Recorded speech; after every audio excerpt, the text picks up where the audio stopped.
So for any of our viewers who want their concerns and questions to be heard, just tweet us at SkaterGirl, that's Kate, with an 8, with hashtag AskPenny. Kaya naman mga keyboard warriors, just keep your tweets coming kasi pipili kami ng 3 tweets to be discussed today. Speaking of Campus Chica, Jenny, I heard na you were a Campus Chica during college days. Chismis lang ata yun, you know naman. Boy, don't deny it. Tell me, what did it feel like to be Campus Chica? Ganun naman dati, daming kaagaw ng puso ko, di ba? Pero of course, focus na ako sa studies kasi good student ko na. Ganun, test. Ano na, pag-good lang na. Anyway, we have our first tweet from @HeyJoe. Sinabi niya, nagwawa ako sa camp kagabi, cause I saw a table na grabe ka-dirty, full of plates and wrappers. Yeah, good, like, don't they know Claygo? Hashtag AskPenny. Ayan, so ang issue dito ay regarding sa Claygo rule ng mga university campus. Alamin nga natin kung ano ang masasabi ng university staff and students tungkol dito. Penny is now live at Ateneo de Davao University to help us answer the question, how can the school effectively regulate Claygo?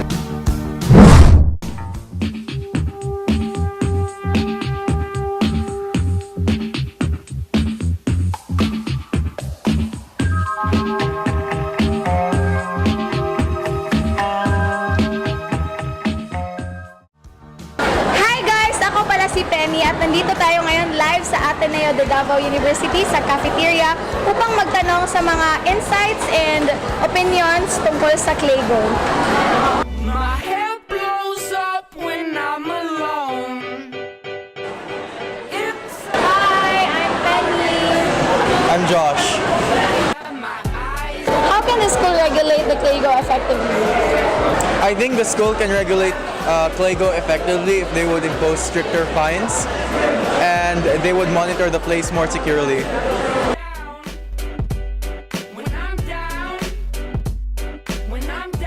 For me, they can regulate Claygo for giving sanction or giving consequence to the students that not following the Claygo instruction. Thank you!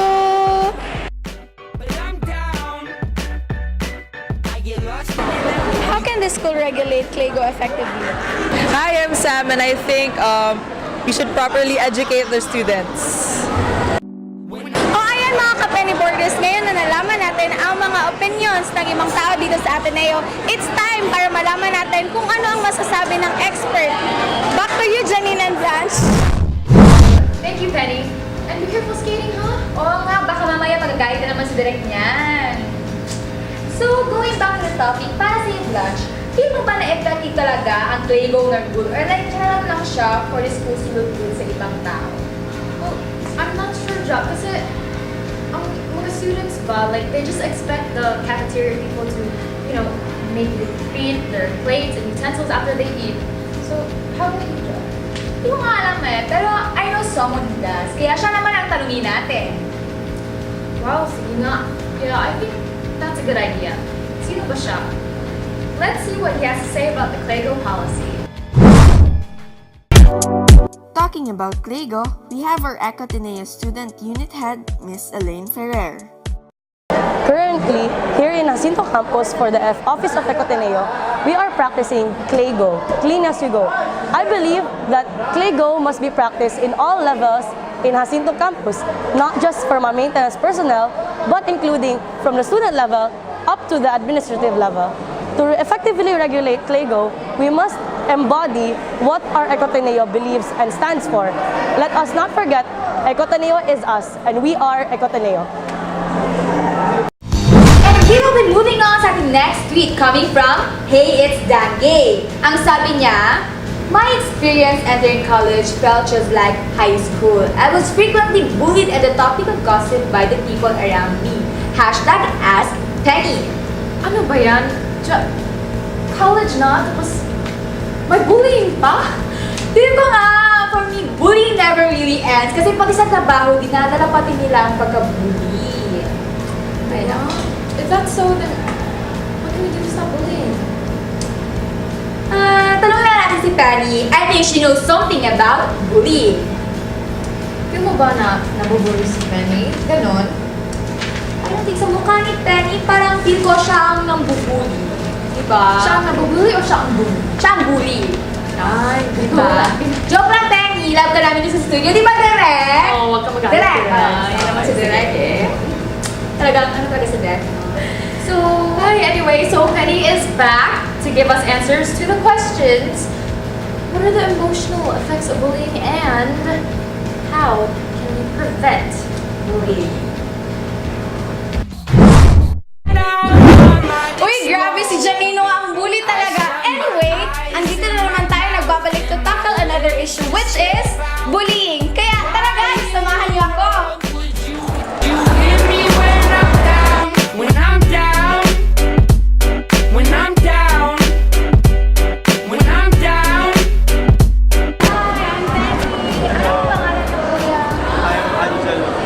Ay, hello Angelo. Ikaw ate. Ima. Ay, hello Ima. I think we can prevent bullying by bringing awareness to people yung effects ng bullying. Effects such as depression or worst case scenario, suicide.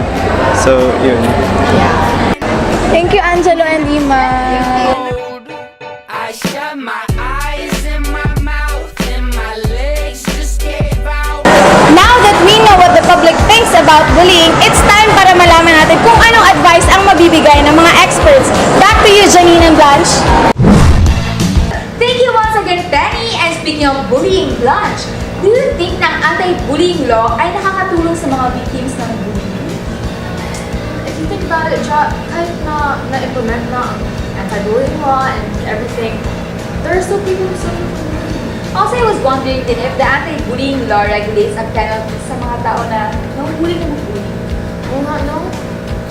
I think we need to speak to someone who is more experienced. Oo nga, sige naman, ipakilala mo sa susunod nating expert! On the phone is the Red Cross Davao Chapter Youth Peer Instructor, Ms. Danica Silagan. Bullying is consisted of two persons, the person who bullies and the person who is being bullied. But it has negative results which leads to 3 points. First is, the person who is being bullied can be affected through means of in his studies. It may affect his studies, the way he perceives and he learns new things. And also, it can affect, on number 2, it would affect on the way they communicate with their family and friends, because when a person is being bullied, their self-esteem is lowered, and maybe it triggers them to not share anything with their families or their close friends. And also it affects the way they perceive themselves, because as a person, it is important that we know what the other person perceives about us. Aside from the emotional effects of bullying, it could also lead to some things which is really personal and will also affect their families as well. And one of the leading results of this bullying is also suicide. Although bullying is very rampant, especially these days, we could also say that bullying is maybe inevitable. But as much as possible, let's try to diminish the person or the percentage of the people all around the world who commits bullying. And this is through spreading awareness about bullying. I think I really learned a lot from my expert. Ako rin I realized na crucial pala effects ng pagbubuli sa isang tao. No?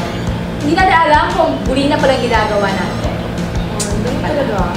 So, anyway, we're down to our last tweet for this episode, and it's coming from @AnakniDracula. He says, "Do we really need martial law? #AskPenny." Ang yan naman ang tanong na yan. Napaisip ko lang. Pero in fairness kay @AnakniDracula, sa tweet niya, this topic we will be discussing as an issue most of us here in Mindanao are experiencing right now. Come to think of it, President Duterte is even planning to extend martial law if the situation in Marawi doesn't get better. Pero, yun na lang ang iba. Yes, pero hindi naman natin yun na-experience kasi, part of people tayo dito sa Davao. let's see what the people think about martial law. The question is, do we really need martial law? Thank you, Janine and Blanche. Andito na naman ako. Buti pa ako, bumabalik. Anyway, we are down to our last question, which is, do we really need martial law? Kaya guys, tara, samahan niyo ako.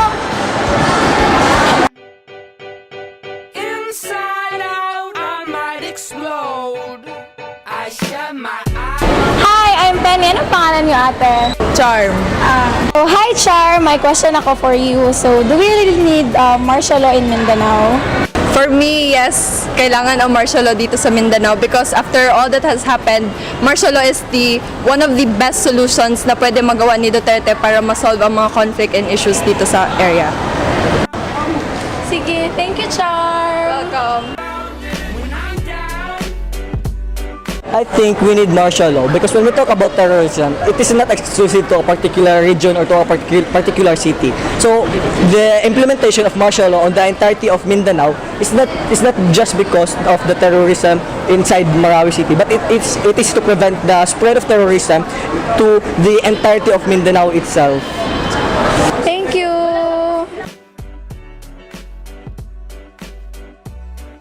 Hi, I'm Ronnie Vivas, and I do think that Mindanao doesn't need martial law because declaring martial law during the time of terrorism, just like in Marawi, martial law is not the answer because like President Duterte could deploy army without even declaring martial law. Thank you. Ayan, ang dami nating natutunan tungkol sa Clego, bullying, and martial law. Kaya guys, thank you so much for joining me in today's episode of Campus Chika. Hanggang sa muli mga ka-Penny Boarders! Salamat ulit, Penny, and thank you sa lahat na nag-participate sa aming interviews. So, ikaw, John, do you really think we need martial law? I think sa panahon ngayon, kailangan talaga ng martial law kasi, di ba, kung may makikita kang taga-maute dyan, kailangan mo pa kumuha ng warrant of arrest dun sa, di ba? Oo, ganun yun. So, kaya, kaya agad yung papa ni maute, ano ba yan? Yun, ayan. Well, in my opinion, I feel like, yes, we all feel safer that we have martial law now because of all of the task force. They're everywhere, right? But in my personal opinion, I don't like martial law personally because I get treated like I'm a minor, not from people outside, at home. Okay, now to help us clarify some things about martial law, we have our next guest. Roll VTR. Our speaker for martial law is the Student Alliance Council of the Philippines National Chairperson, Ms. Criza Pinzon. Well, martial law is a multifaceted issue. It needs to be dealt with security aspect, cultural aspect, and other aspects as well. For example, do we need martial law when Secretary Lorenzana said that we need martial law because we want high-tech na mga gamit na military? I mean, we can have a budget for that but not martial law, right? So in that case, no. Number two, do we need martial law and the scope of martial law is the whole Mindanao, when in fact, according to the intelligence report of the AFP, the terrorist group is present in 10 out of 27 provinces only.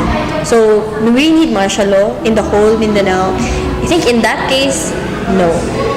Number three, one of the main reasons in this time during the Marawi crisis is also of cultural in character. The Maranao culture and the Wahhabi ideology as well. So cultural and ideological. And in that case, can martial law really solve that kind of phenomenon? In that case, no. So I guess for me, we don't need martial law, but what we need is a more specific, more concrete, and more culturally sensitive and culturally adaptive type of reinforcement in our military, in our government actions, and even in us students, in our day-to-day lives, and in our campaigns against violent extremism, against terrorism, and etc. elaborated more about our discussions on martial law, bullying, and Claygo. And as we end, Wait, teka lang. May pahabol pa daw si Derek. May pahabol pa si Derek. Nag-tweet. I wasn't informed though. Crucial daw. Sabi niya. Sige na nga, ano sabi? So, okay. The tweet is coming from the Alexis Rendon. Sabi niya, pag nagmahal ka, huwag mong ibigay lahat. Magtira ka para sa sarili mo. Hashtag Ask Penny. Uy, nakarelate siya. So, ikaw, Blanche, anong mabigay mo na advice para kay the Alexis Rendon? Honestly, at Alexis Rendon, I don't know much. Wala kasi akong experience sa mga bagay na dito. Siyempre. Anong kasi, alam mo naman. NBSD? Ay, ganun. Bulong ka. Okay? Ay, sige na nga. Let's just ask an expert about, a topic like this since we claim that we don't have experience about this kind of matter. Exciting ito, okay? Bro, BTR! Hello, Penny, for your thoughts. I'm your love expert for today, and the question is, do we need to give everything for love? Kailangan ba pag nagmamahal tayo, binibigay natin lahat? In reality, love is about giving everything all the time. I've always believed that love is selfless, but to 100% and you expect nothing from someone, parang love is being unfair. Tayo mga babae, di ba, binibigay natin lahat, pero pag iniiwan tayo, nagrereklamo tayo na, ayan, bakit ganyan? Binigay ko naman lahat, pero hindi ako binalikan, ganyan. So, eto yon. Love isn't being fair. It's not about matching someone's heart with a perfect consistency. It's not always going to be balanced and equal. It is going to be messy and equal. Ganyan tayo. Ganyan, love is like that. And for you, Alexis, ang payo ko lang para makamove on ka sa love mo, love of your life is, next time when you love someone, kailangan magtira ka ng konti sa sarili mo. With that 100%, magtira ka ng 20%. Because that 20%, kahit gaano pa yan kaliit, it will help you to grow. And yan yung pupuno sa sarili mo. Para sa next mo pamamahalin, mamahalin ka pa ng sobra at mamahalin ka niya ng buong buo. Ay, ang ganda naman ng love expert natin dyan. Grabe, wag ko kasaga. Talaga naman, maganda lang mga love expert kasi iiwan. Hindi. Ako nasa ba? Ganun talaga. So, thank you, and that is it for today's episode. I'm Blanche Salvador. And I am Jeanine Cartagena. See you next week for more open discussions on social issues. On Penny for your thoughts.